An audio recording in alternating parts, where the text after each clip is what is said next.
Hello everyone and welcome back to the channel. Hope you're all safe and healthy. So today I'm back at the one-of-one showroom to take a look at the 2022 model of the Mercedes-AMG GT 4-door Coupe. So that's a big name. And in this video I'll explain everything about the car. I'll tell you what the new changes are. I'll show you around the exterior, the interior, and in the end I'll let you know my thoughts regarding the AMG GT 4-door.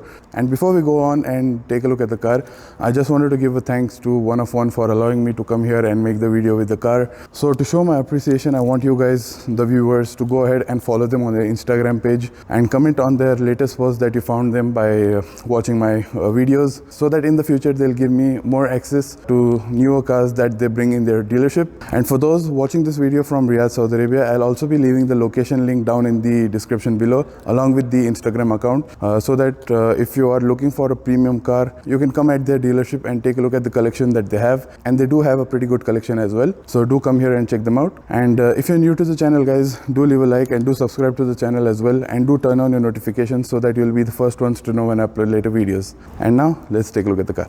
Alright guys, so here it is, the 22 model year of the Mercedes-AMG GT 4-door Coupe, and that's a pretty big name to pronounce, but Mercedes wanted to show that this particular sedan is like the 4-door version of their AMG GT Coupe, which is sitting right over there. And for the 22 model year, they have done quite a few changes, they have added the new steering wheels, they have the new MBUX system, then you have some new rims, then you have some new leather colors, then you have some new interior trims, there are some new exterior colors as well. Then the other change they have added is that they have retuned the suspension for the AMG GT 4-door for better handling characteristics and better on-road comfort as well. And let's talk about the models now. In Saudi Arabia, currently for the 22 model year, we only have two models on their website, and that's this GT43 and the GT53. There is currently no GT63 or 63S on the website for some reason. Maybe they'll be releasing the V8s later on, but currently you can only get these 6-cylinder models, the GT43 and the 53.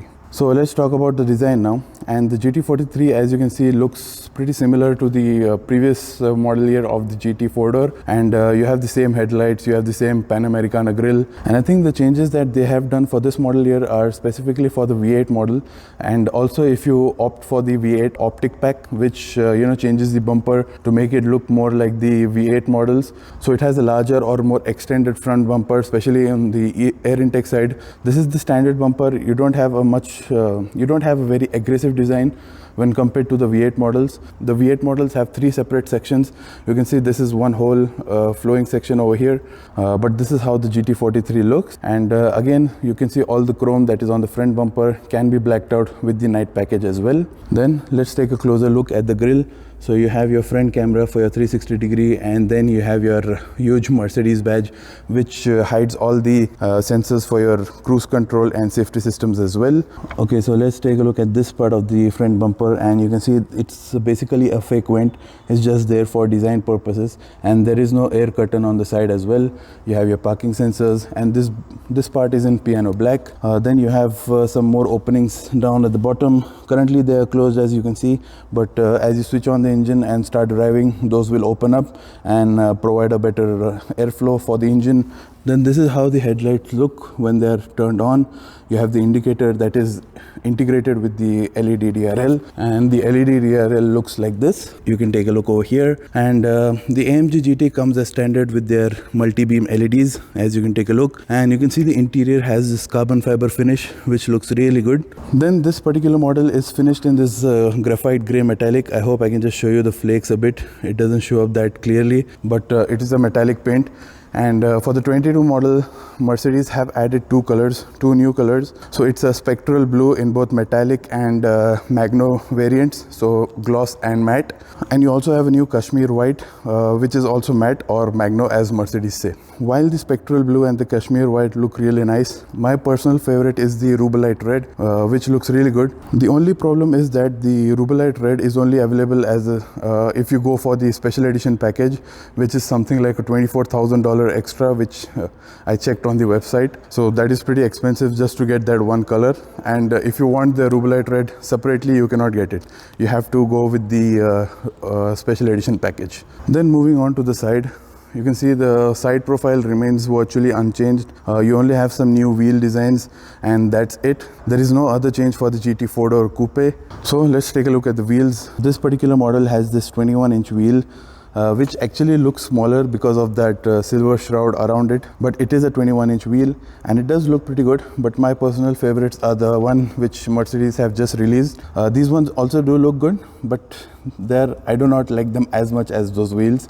So like I told you, this is a 21-inch rim and you have a 275 section tire at the front with a 35 series sidewall, and you do have some pretty huge brakes at the back as well. They are ventilated, of course, and you have your AMG brake caliper in silver. I think if you want, you can get them in red as well, and I suggest you should do that because with the silver it just looks a bit dull. If you had the brake caliper in red, it would have just popped out a bit better and made the car look even more sporty.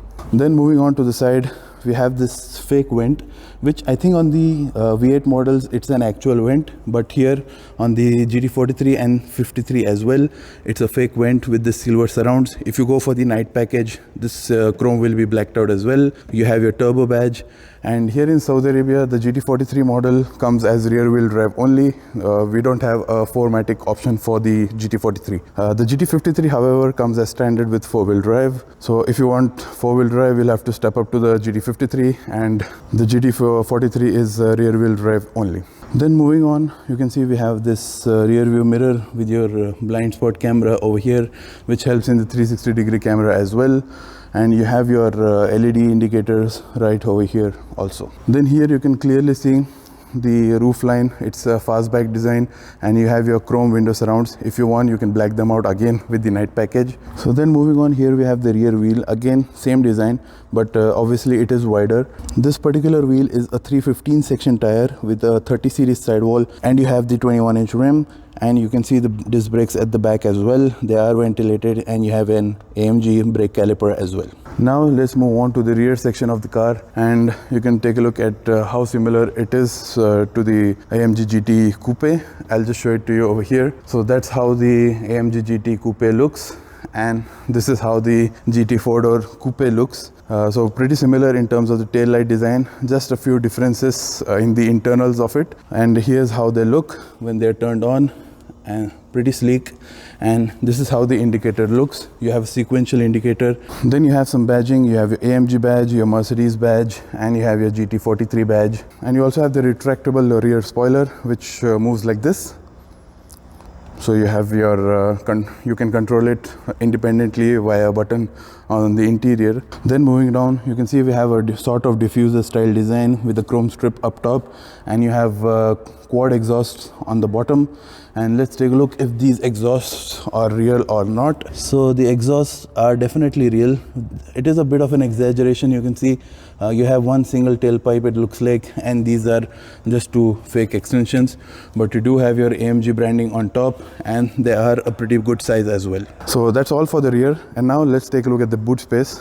So to open the boot, you have the button on the interior. You also have the button on the key fob, which looks like this, by the way, and you also have a button over here as well. So let's just do that. You can see it's an electrically operated boot, and since it has the fastback design, Mercedes has given it a hatchback tailgate, which gives it a lot of space inside. And currently, since it's a brand new car, all of its stuff is kept inside, like the covers and stuff. But you can see it has a decent amount of space, and in total you have 461 liters of space, or 16.3 cubic feet, which is pretty good. But at the same time, it's pretty small when compared to the E-Class as well, because despite its name, the AMG GT 4-door, it is actually based on the E-Class, and the E-Class has 540 liters of space, and this one, like I told you, 461, so a pretty big decrease in space. But it's pretty usable. As you can see, you have the subwoofer for the Burmester audio. You do have some tethering points. Currently this car has the spare tire kept inside, and you do have some hooks, you have some straps, and you also have the button to fold down the rear seats. You also have a 12-volt socket as well at the back, and with this you can fold down the rear seats. As you can see, it goes down, so you can load longer items inside. So pretty good. And you also have some underfloor storage. There you can see we have some underfloor storage as well with your Mercedes crate. I won't open it too much because the spare tire is there as well. It might damage the boot, but that's about it.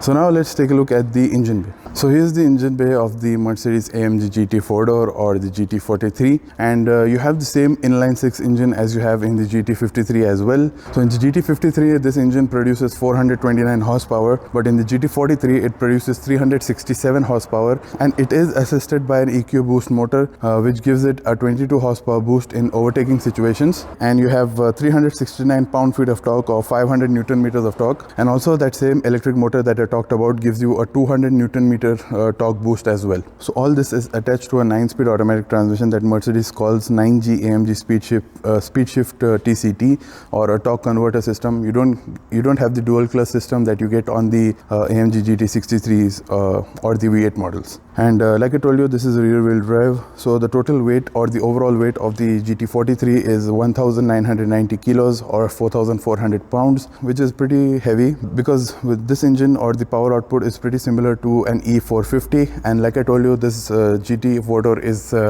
based on the E-Class, and an E450 is lighter than this GT43 by I think by 100 or 150 kilos. Pretty significant weight change for converting into the GT, and I think the reason for the weight gain is like the suspension changes, the structuring or the bracing around the car that might make this heavier, but altogether this package moves this car from 0 to 100 in 5 seconds.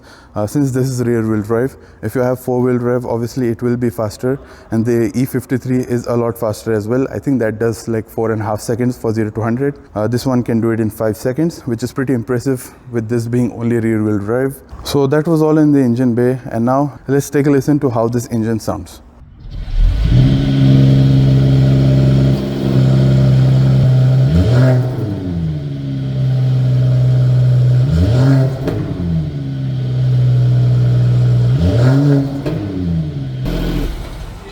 Before we go on to the interior, I wanted to show you the fuel efficiency, which is pretty bad despite considering that this has the inline 6 engine, and you can see it's a 12.4 kilometer per liter, or very poor according to these standards, and that is something you need to watch out. And with the V8 models, that number be even lower, so that is something you need to keep in mind. And now let's take a look at the interior.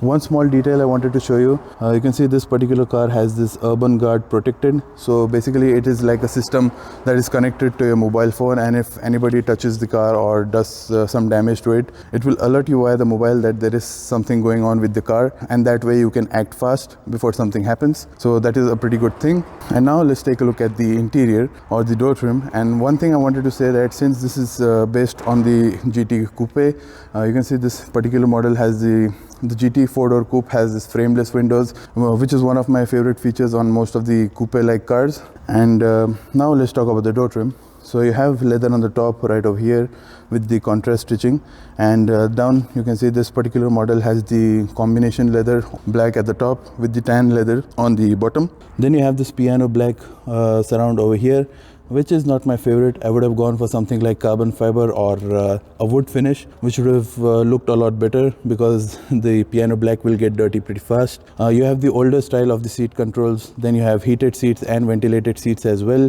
and with this you can move the front passenger seats as well. Then you have the Burmester sound system with your metal surrounds, which look really good. And I hope you can just see the ambient lighting that is right below over here. Then you have your door handle, and the leather over here feels pretty nice and soft, and you have your contrast stitching all around, which is again pretty nice. One small piece of cheap plastics I found is this part over here. You can just hear the scratchiness, but you do have some pretty good quality window controls and side mirror controls as well. Then moving down this part, I think it's covered in leather. Yes, it does feel like leather.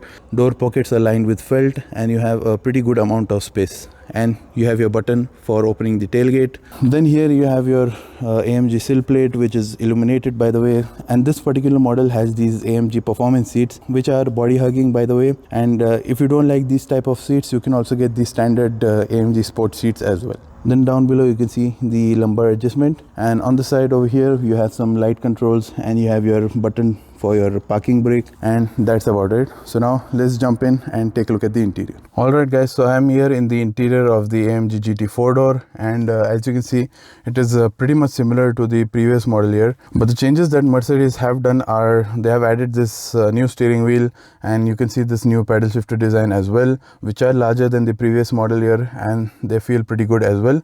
I think they are metallic, they do feel like that, and they are pretty good to hold as well. But this is the new steering wheel that you find on most of the new Mercedes, like the new S-Class and the C-Class and the E-Class as well.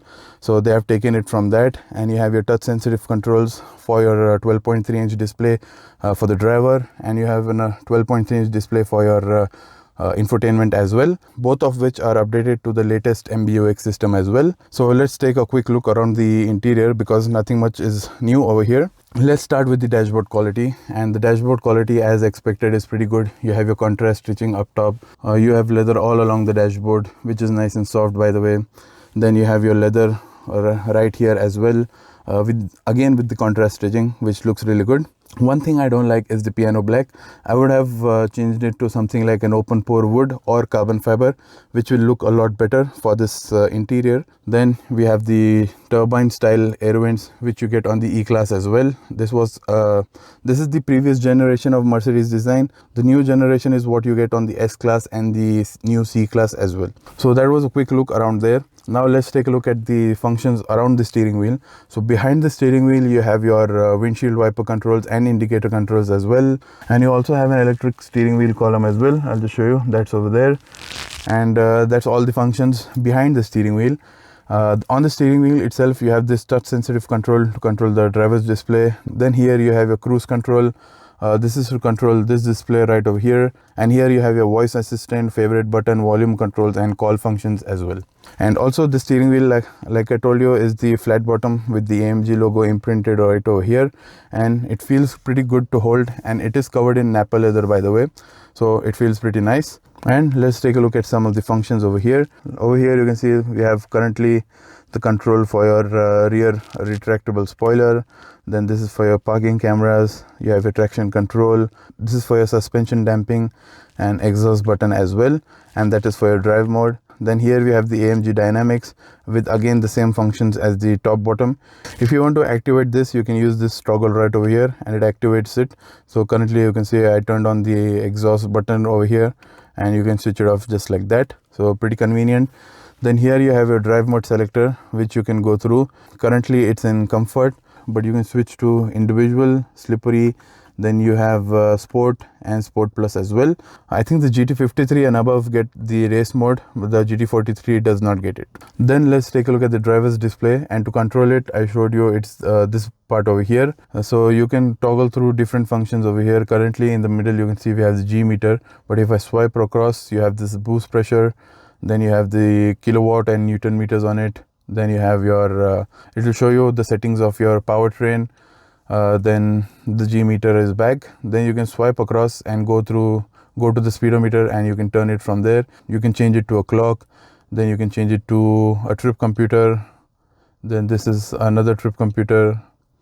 Then here you have a trip itinerary, and this is your FM or radio basically. Then you can again swipe all the way across from here and go to this part over here. So that's your tachometer as standard. Then you can go down, it will show your tire pressure, then boost pressure and the kilowatt and Newton meters. Then again it will show you the drivetrain information. Then you have a big G meter. Then here is your fuel consumption, and you can also display your map, and you can also see the EQ, power and boost gauge right at the bottom as well. Then you can swipe across, and you have this safety systems and stuff, and then back to your tachometer. And if you press the home button, you can go through AMG performance. You have you also have an heads-up display as well. I'll just show it to you. So that's your heads-up display. You can see we have a tachometer, speedometer, and that looks like your lane centering or assistance and stuff. So pretty good. And with the home button, you have your navigation, assistance, telephone, trip computer, radio, media. Then you can also change the styles, by the way. So currently I'm in the classic mode. Then you have sport. Then this is the super sport display. Then you have this understated display as well. So I do like this I do like the Super Sport display a lot, and it does look pretty good for the type of car the AMG GT is, or the GT43 is. But that's all there is to show over there. Then you have the central display, which is an MBUX system, and I've explained this system in detail in my S-Class video, in my GLE, GLS videos, and also my C-Class videos. If you want to watch those, I'll leave the link right over here, so you can go ahead and watch them. But basically you have your navigation, which takes up the full display right over here. You do have some extra stuff for the GT43, like this AMG performance, which I think you get on most of the AMG cars as well. Here you have your vehicle information, which takes some time to load. Then you have your engine consumption and dynamic select, and that's all. And also you can see this part has the AMG GT43 on it. You also have your Apple CarPlay and Android Auto as well. Then moving down, I showed you the air vents, and down below you have the controls for your climate control system, so temperature, fan, and then this is for your menu. Then moving here, you can see we have piano black right over here. So this part of the center console is very similar to the AMG GT Coupé. It's basically taken from that, and the arrangement of the buttons is like how you have the arrangement of the cylinder banks in a V8. This particular model does not have the V8, but that is how it was designed on the AMG GT Coupé. You do have some storage, so this part over here is a cubby hole. You have a 12-volt socket inside, you have 2 cup holders, and you have a USB-C as well. Then moving down, you can see we have this shortcut buttons for your hazard, your parking cameras, your telephone, media navigation, all that stuff. And let's take a look at the cameras. So currently this is in the parking assistance mode, but you have a wide view of the front camera. Then you can go to a standard view. This is your view for all the corners. Then this is your wide view for the rear, and this is your standard view for the rear. Then moving down, you have a touchpad control for the infotainment display. If you want, you can get the controller as well. Then here you have the gear selector, so you can see PR and D, and you have all the same buttons, so drive select, or drive train, suspension, traction control.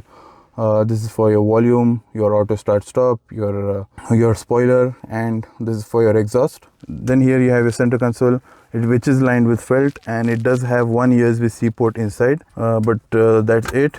And the center console is pretty nice and soft because of the Nappa leather. You do have a decent amount of space in the glove box with your perfume as well. Then up top you have the rear view mirror, which is frameless, and it looks really good. Then you have your sunglasses holder over here. You have your light controls, which you can control from over here. And this particular model has the panoramic sunroof option.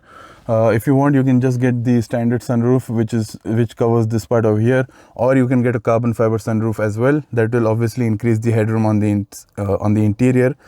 But this panoramic sunroof cannot be opened, by the way, and the only thing you can do is close the blinds over here by operating this button right over here. So that is how you close it. Or you can select an option which allows you to close the sun blinds by using the voice operation and saying, hey, you know, Mercedes and stuff. Now let's talk about the space inside the GT43. And since it has a lower roof than the E-Class, I do feel a bit restricted inside. I don't feel as comfortable as in an E-Class because of the roof line itself. You can see my head almost, since the sunroof is open, my head is not touching. And despite wearing a cap, I have an okay amount of headroom. The seat is set to its lowest position, by the way, so that's why I have a bit of an headroom. And also the visibility all around is okay. You have pretty thin A-pillars, and the view outside is pretty good. Also, one more thing about these seats. Since these are the performance seats and they have a bit of a body hugging nature, and I'm a larger guy at 6'4" or 195 centimeters, I feel a bit constricted in these seats. I would prefer the standard AMG sport seats because of my body size. If you are someone who is a bit thinner, I think you'll be fine in these seats. But if you are someone who has a larger stature, I think you should go for the standard sport seats. So that was all on the front. Let's take a look at the back seats, and I'll show you everything over there. Okay, so let's talk about the rear door trim. And the rear door trim does have these same frameless windows, which I like a lot. So you can see we have this nice leather material up top, so it is the same as in the front. You have the contrast stitching, you have the Burmester speaker right here with your piano black and your ambient lighting right over there. You have another speaker right over here, and the door handles is covered in the nice same brown Nappa leather. You have your door handle, your window controls, and you have a decent amount of door storage as well. So that's the rear door trim. So here are the seats. And this one has the bench seat option. That's where you get this armrest as well, and this is how it looks. But as standard, you get bucket seats at the back, which have the cup holders integrated right over here, and you have a small armrest as well, and only two can sit at the back. But because of this seating arrangement of the bench seats, you can technically fit 3 people, but you do have a pretty big hump in the floor right over here that might restrict the foot space. And now let's talk about the space for me. So like I told you, I am 6'4" or 195 centimeters. I basically have very little knee room. I could not sit directly behind myself since the driver's seat is in my driving position.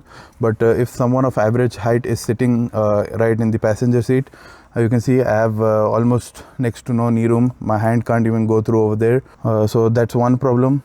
So as you can see, the other problem is the headroom.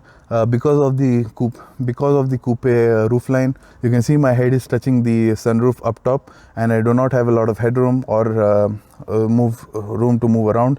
If I had a good amount of knee room, I could have just slouched down a bit and given myself some headroom, but I do not have that as well. So that is something you should consider if you're someone pretty tall or as tall as me. Because the only place you will be comfortable are the front 2 seats, but not in the back seats. You do not have a lot of headroom or knee room as well. But people who are average height will be fine in the back seats. You won't have any problems. At the back, you don't have any seat back pockets. So at the back, you have your 4-zone climate control. Then you also have an armrest, which you get with this bench seating option.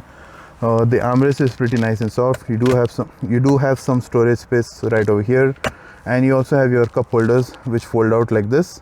So pretty nice. You also have some light controls here as well. I'll just show it to you. And you also have some hooks, but that's about it. Alright guys, so that was the video on the AMG GT 4-door. Hope you enjoyed it a lot. And what do I personally think about it is that it is pretty expensive, even the base GT43, which is sort of comparable to the E-Class 450 or the E450. And that E450 is a lot less expensive than the GT43. You also lose a lot of practicality with the GT 4-door because you have a lot less headroom due to the coupe roofline, and you also have a lot less boot space as well when compared to the E-Class. And by the way, I am comparing it to the E-Class because it is based on the E-Class. So that's why I'm comparing these two. So if you want more practicality, I suggest you take a look at the E-Class because in the E-Class you do get the E53 and the E63S as well. So you do have the same type of engines that you get in the GT 4-door as well. So that's the E-Class is better for practicality. But if you do want more style and a bit better handling performance, then I think you can take a look at the GT 4-door. Because the suspension is a bit different when compared to the E-Class. It is more tuned for handling rather than comfort like the E-Class. And if you're someone who is not as tall as me and you're an average height person, I think the GT 4-door is perfect for you because you will get pretty good space in the front 2 seats and you'll get good space in the rear 2 seats as well. So people who are tall should definitely take a look at the car in the dealership first and adjust all the seating positions according to you, and then make your decision. And I think that's all there is I can say. I hope that comparison which I told you just now makes up your mind. So that's all I had to say. And if you enjoyed the video guys, do leave a like and do subscribe to the channel as well, and do turn on your notifications so that you will be the first ones to know when I upload later videos. And thanks for watching guys. Stay safe, stay healthy, and bye bye.